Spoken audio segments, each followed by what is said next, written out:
You search for how to buy shares of Commerzbank AG. This video is a short, educational walkthrough for Commerzbank, a major German bank listed on Xetra with the ticker CBK.de.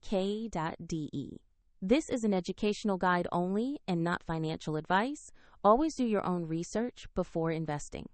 To buy shares, you need a brokerage account, and we will use eToro as an example to demonstrate the process.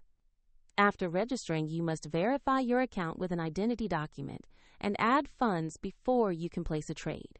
Use the platform search bar and type in the ticker CBK.de to find the listing quickly. Make sure you select the Commerzbank AG entry that shows Xetra as the exchange. On the asset page, check the basic company information and view the price chart to confirm you are looking at Commerzbank AG. Verify the exchange reads Xetra and the ticker is CBK.de before proceeding. Tap Trade or Buy.